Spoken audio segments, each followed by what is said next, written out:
Good morning. Tara. Share tayo rito.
Ayan, tapos na sila mag-harvest gaya natin.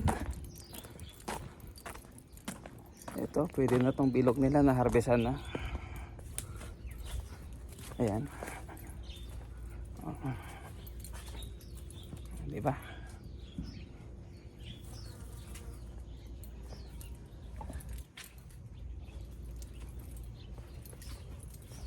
Tapos na sila mag-harvest guys, di na natin nabutan. Para makita sana natin ang ano nila, yung hinarvest ni Bayaw, kasi maaga rin tayong pumunta ron, malayo kasi tayo. Ayan, sinasagad talaga nila guys, sagad ang harvest nila guys. Habang ano, kasi gumalaw, tumaas ng 5, baka sa Lunes biglang bababayan ng ano 10, ano ng style dito minsan guys kasi di ba mulan kahapon ang lakas mga ito. Kasi bukas guys Linggo, pero minsan kahit Linggo nag-harvest, i-stack pang Lunes kasi wala namang delivery pag ano Sunday, walang pick up. Ikot lang tayo guys, pasyal ko lang kayo rito sa loob at talagang sinasagad nila guys. Di gaya nung iniiwan natin na talaga kinabukasan is malaki na. Ayan.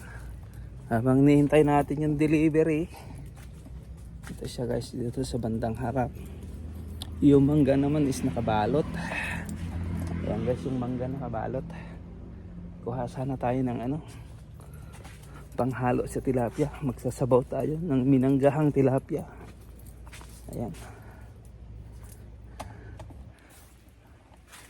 So guys, kita nyo, always na magbawas ng dahon para umano yung init, yung araw, para mayroon ka nakikitang liwanag ng araw dito sa loob.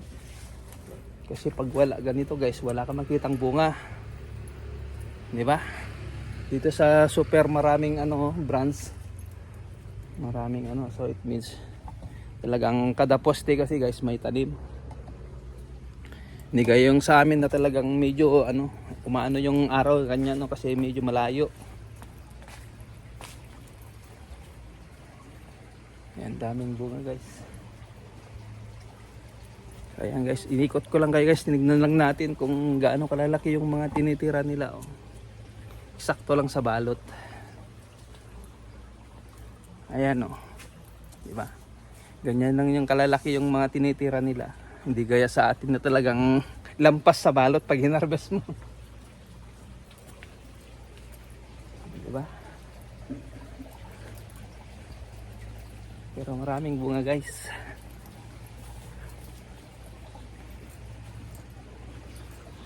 Yan, thank you. So ayan, ang ganda-ganda niya. O, diba? So, bye-bye na.